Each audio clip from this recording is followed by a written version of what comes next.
클레이톤의 일기다. 이 일기가 너희들의 질문에 답을 해줄 수 있기를 바란다. 난 하루 종일 왔다 갔다 하고 있어. 한순간 난 너무나 기뻐서 소리를 지르고 싶은 심정이었다가 다음 순간엔 너무 화가 나서 누굴 죽여버리고 싶지. 그리고 나서는 절망이 찾아와. 절망은 여기서 내가 제일 싫어하는 부분인데, 그리고 나서는 그 순환이 계속돼. 그것을 사랑했다가 그것을 증오했다가 다시 난 또 그것을 사랑하게 돼. 그러니까 내가 깨어있을 때 이건 감염 증상 중에 하나겠지. 그래야만 해. 내 삶을 파괴하는 신이든 악마든 간에 어떤 씨발 것들을 내가 사랑하는 일은 없어야 한다고. 하지만 가끔은 내가 혼자 있을 때, 그러니까 나랑 내 머릿속에서 속삭이는 무언가랑 단 둘이만 있을 때, 난 금빛 찬란한 평화를 느끼기도 해. 그 헌신과 그 사랑, 그 평화는 심지어 내가 일어나서 내 손가락이나 발가락을 움직일 수 없을 때도 날 찾아와. 때때로 필름이 끊기는 게 느껴져. 내 시야가 회색으로 변하고 난 미치는 거지. 그냥 생각하는 것만으로도 그게 찾아올 때가 있어. 꼭 지금처럼. 헤더가 춤을 추면 난 웃기 시작해. 그리고 우리 모두 춤을 춰. 맨발로. 이렇게 살아도 될 것 같아. 이렇게 살 순 없어. 날 죽여줘. 제발 그만해. 그만 속삭여. 네가 이걸 읽고 있다는 걸 알아. 제발 그만해. 아니, 돌아와. 내가 너보고 방금 가라고 했었는데 그건 다 거짓말이야. 난 네가 필요해. 제발. 넌 날 알고 이해하는 유일한 사람이야. 너 없이는 견딜 수 없어. 아니, 널 증오해. 젠장 뭐야? 이게 대체 무슨 일이야? 내 어린 시절의 찬란한 괴로움을 기억한다. 달콤한 망각이 주는 평화를 기다리며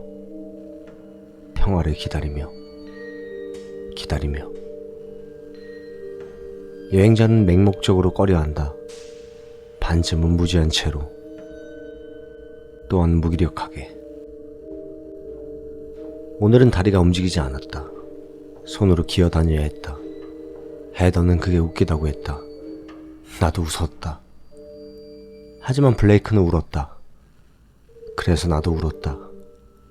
블레이크가 우는 걸 보는 건 이번이 두 번째야.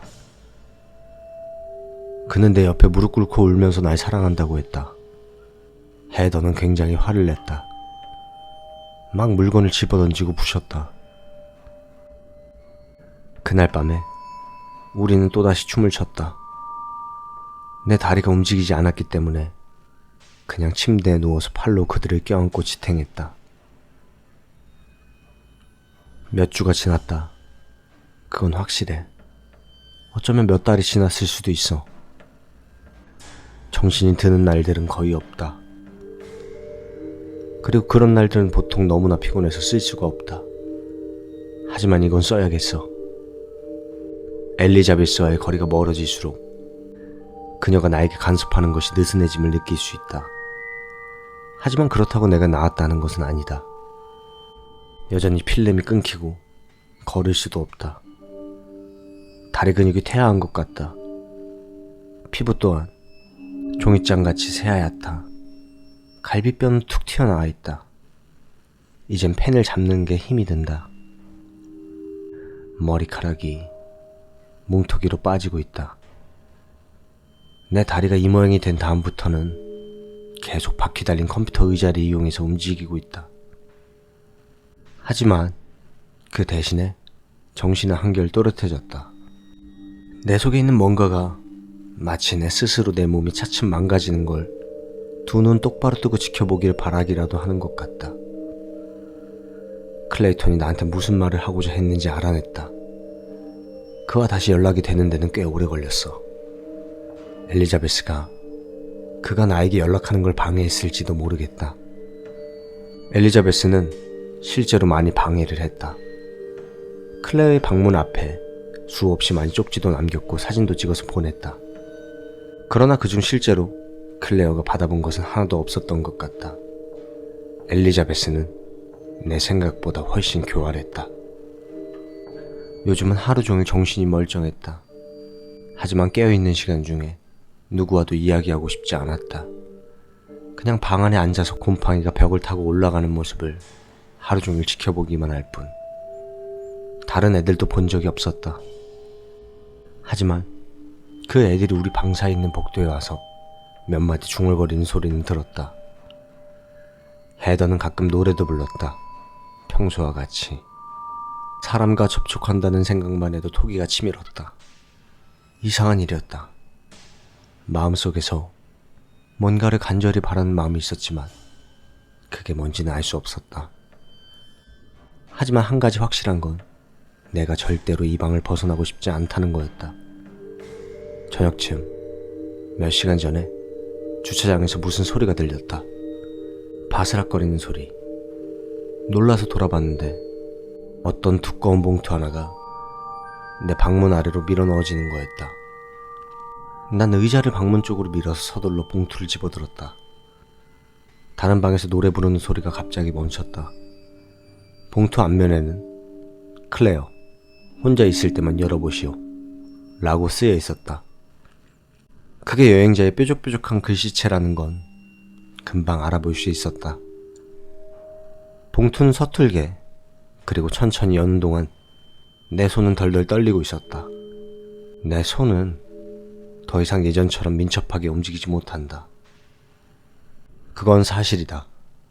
클레어의 손글씨는 점점 알아보기 힘들어지고 있었다. 몇몇 부분은 거의 읽을 수도 없는 정도였고 또 어떤 부분은 그냥 낙서를 찌그린 수준이었다. 그런 것들을 여기 옮길 수 없었음을 양해해 주길 바란다. 봉투를 여는 데는 적어도 5분 이상 걸렸던 것 같다. 난 조용히 앉아서 봉투를 열었다. 사진 몇 장이 떨어졌다. 아니, 사진 2조각이 떨어졌다. 찢어진 조각이었다. 조금 큰 첫 번째 조각은 3사람의 얼굴 사진이었다. 모두 웃는 얼굴이었다. 코에 피어싱을 한 금발머리 소녀와 보조개를 보이며 웃고 있는 어딘지 낯이 익어 보이는 애쉬 브라운색 머리의 남자, 그리고 클레이톤. 그의 바로 옆에서 사진이 찢어져 있었는데 옆에 있던 누군가를 고의적으로 사진에서 빼버리려는 의도가 다분했다. 뒷장에 무언가 쓰여 있었다. 나는 어딘지 모를 두려움을 느끼면서 글씨를 읽었다. 맨 위에는 날짜가 있었다. 2009년 10월. 아래에는 왼쪽에서 오른쪽 순서대로 이름이 쓰여 있었다. 제시, 앨런, 클레이톤, 그리고 사진은 거기서 찍혀 있었다.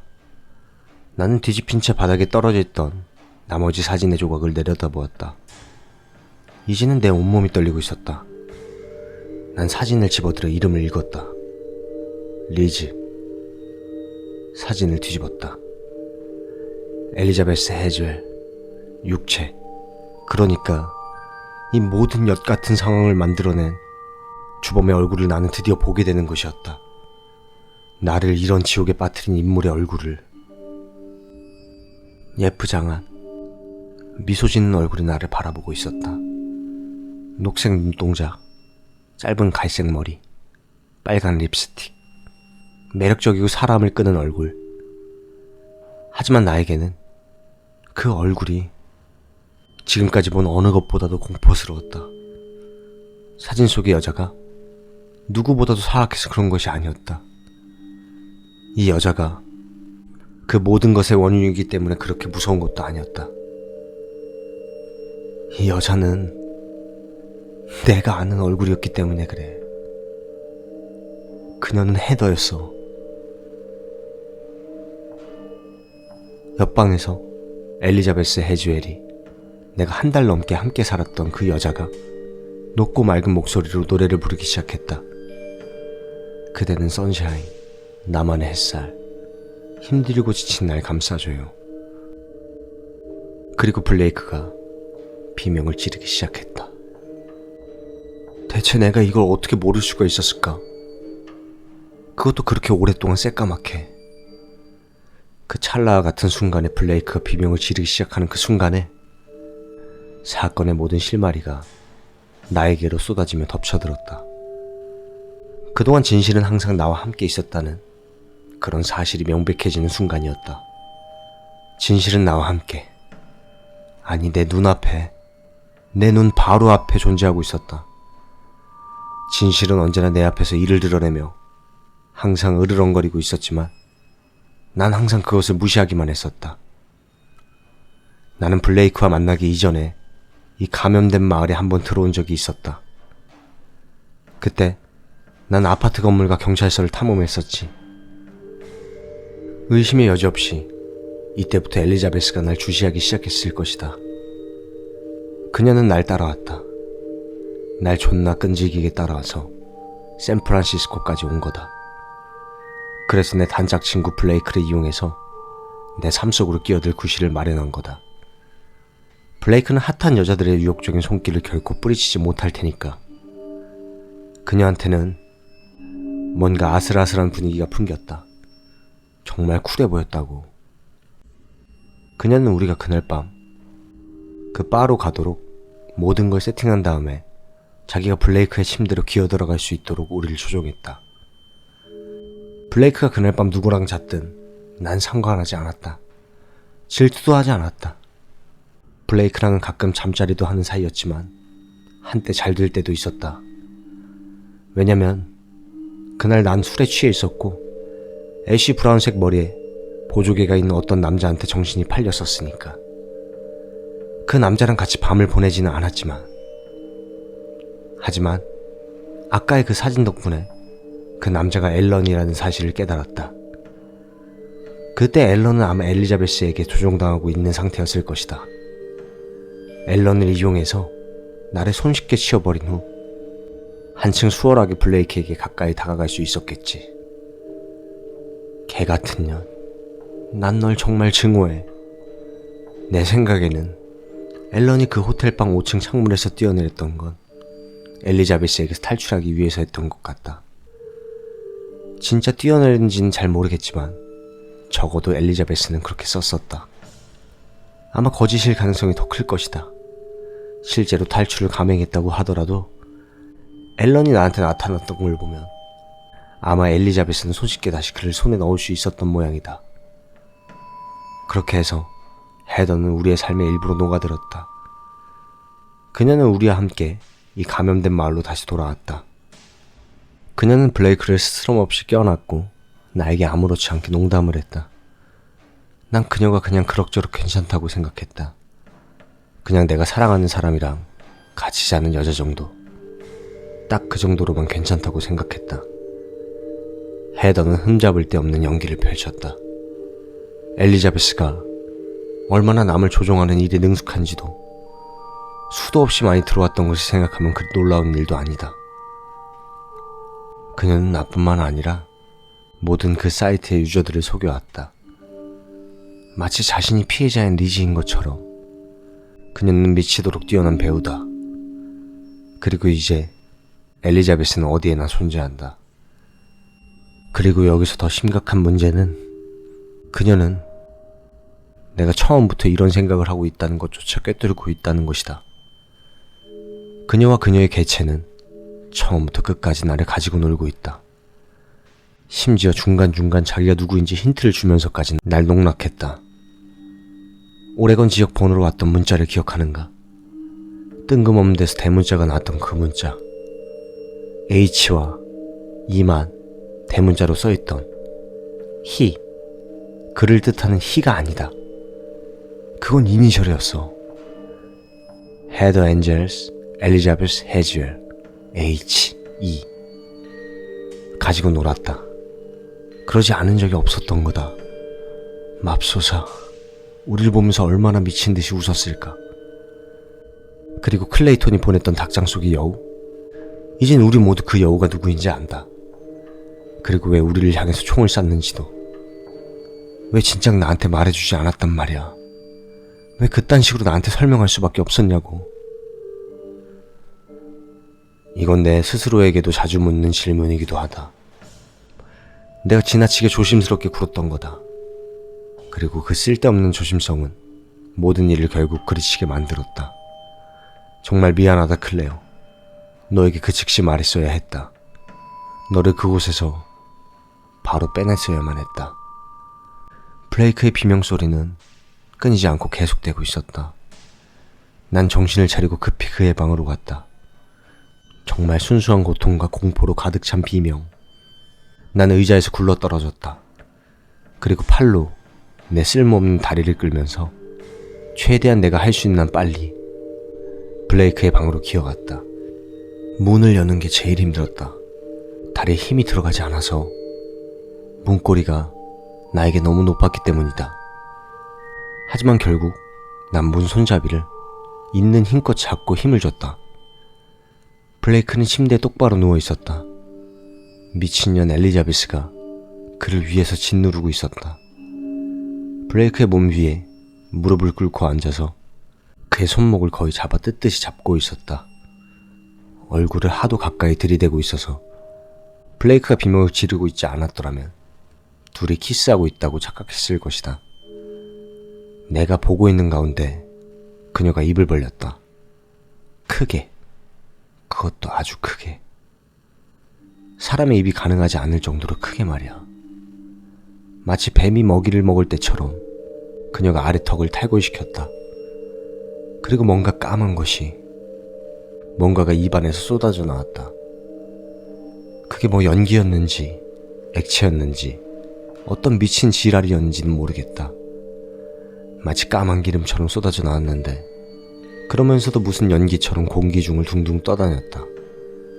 그리고 아주 천천히 가라앉으면서 블레이크의 입속으로 들어갔다. 블레이크가 지르는 비명은 이제 그 까만 무언가에 막혀서 꼭 각을 할 때같이 부글부글 하는 소리가 되었다. 난 그제서야 소리를 지르기 시작했다. 엘리자베스는 나를 획 돌아보았다. 그 기름 같은 까만 것이 다시 그녀의 입속으로 들어갔다. 그녀가 입을 다물자 그 까만 것이 턱 밑으로 살짝 흘러내렸다. 엘리자베스는 매우 분노한 듯했다. 뭔가 굉장히 난폭해 보이는 동시에 어딘가 단단히 잘못된 것 같은 느낌이었다. 그녀의 얼굴은 탈골된 턱 때문에 비정상적으로 길었고 어쩐지 뒤틀려 보였다. 환각을 경험하고 있는 것 같이 정신이 아찔했다. 엘리자베스는 자신의 늘어진 턱을 천천히 손가락으로 쓸면서 나를 바라보고 있었는데 얼굴에 비해 지나치게 커진 눈에는 흰자위가 하나도 없이 온통 새까맸다. 그녀는 다시 한번 입을 크게 벌렸다. 그리고 입을 비틀어 역겨운 미소를 만들어냈다. 난 다시 비명을 질렀다. 클레어가 여기서 목격한 이 장면이 아마도 개체의 본 모습에 가장 가까운 모습일 것이다. 그것은 평상시에는 엘리자베스의 몸속에 숨어있지만 가끔은 이런 식으로 그것 스스로의 본 모습을 드러내는 것 같다. 그것이 블레이크에게 무슨 짓을 하고 있었는지는 알 수 없지만 뭔가 강력한 의식을 진행하고 있었던 것은 확실하다. 엘리자베스는 블레이크를 끌고 침대에서 스르르 미끄러져 내려왔다. 방 중앙까지 마치 거미처럼 기어오더니 똑바로 몸을 일으켰다. 그녀는 블레이크의 목덜미를 잡고 서 있었는데 무슨 젖은 수건이라도 들고 있는 것 마냥 한 손으로 가볍게 들고 있었다. 블레이크는 눈을 까디집은 채로 축 늘어져 있었다. 난 그가 죽었다고 생각했다. 엘리자베스는 내가 기억하고 있는 것보다 키가 훨씬 커 보였다. 하지만 내가 바닥에 힘없이 널브러져 있었기 때문에 조금 더 커 보였던 건지도 모른다. 그녀는 고개를 들어 천장을 바라보더니 무언가를 중얼중얼 거렸다. 이미 어두운 방 안에 칙칙한 그림자가 들이오기 시작했다. 그리고는 그녀가 나를 향해 미소를 지었다. 거의 자비롭다고까지 느껴질 만한 그런 미소였다. 그리고는 뭔가를 말하기 시작했다. 내가 한 번도 들어보지 못한 그런 목소리였다. 두세 명이 한꺼번에 말하는 듯한 목소리. 하나는 웅웅 울리는 그러나 꽤나 거친 목소리였고, 다른 하나는 어린아이 목소리처럼 높고 재진 목소리였다. 그리고 다른 하나는 잘 모르겠다. 뭔가가 달랐다. 여자의 몸에서 나올 법한 그런 목소리가 아니었다. 아니, 누구에게도 들어보지 못한 그런 목소리였다. 우리 귀요미가 뭐라는 걸까? 그것이 나에게 물었다. 블레이크를 든 손은 살짝 흔드는 채로 블레이크가 살짝 신음했고, 그것은 나에게 신락 같은 희망을 주었다. 하지만 그 질문에는 대답할 말이 없었다. 내가 뭘 할 수 있는지, 뭘 하고 싶은지 전혀 알 길이 없었으니까. 하지만 거의 무의식 중으로 내 손은 천천히 바닥을 더듬기 시작했다.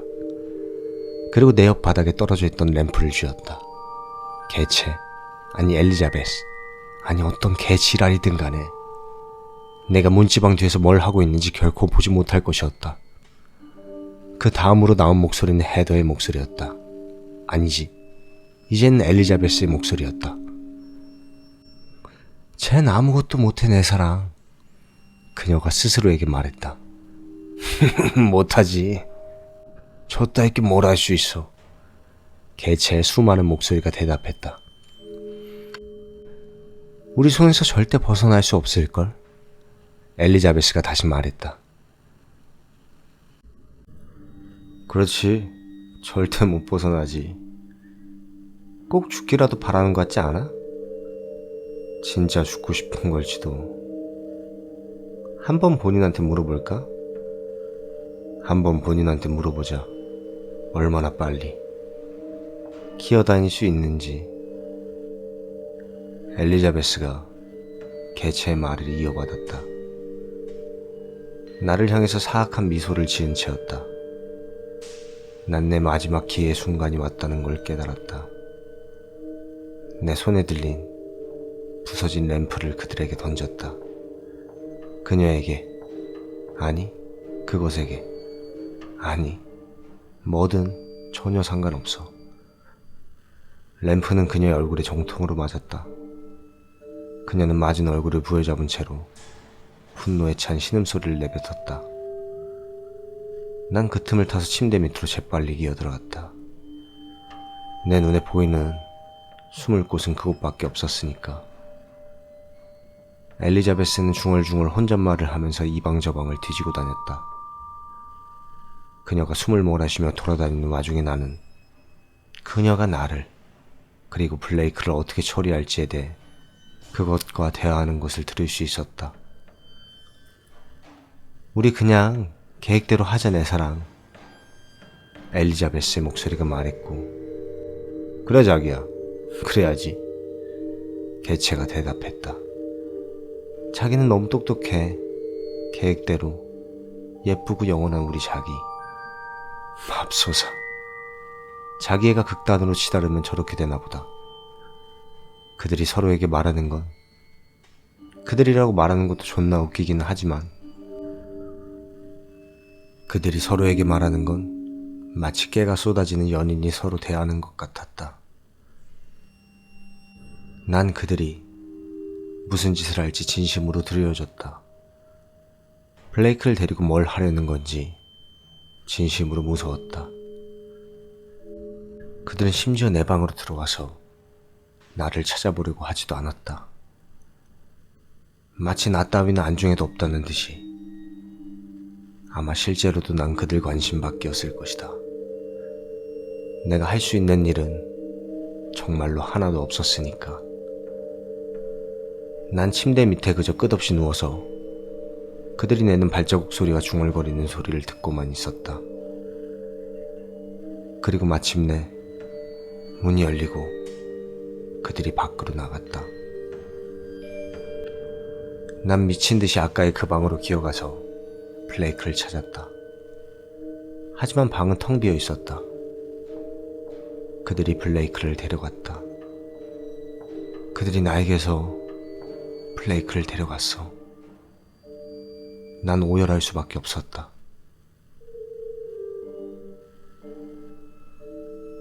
그때 이후로 난 정신을 잃지 않았다. 적어도 내가 느끼기에는 그랬다. 한 주 정도가 지난 것 같다. 아니면 그 이상이거나.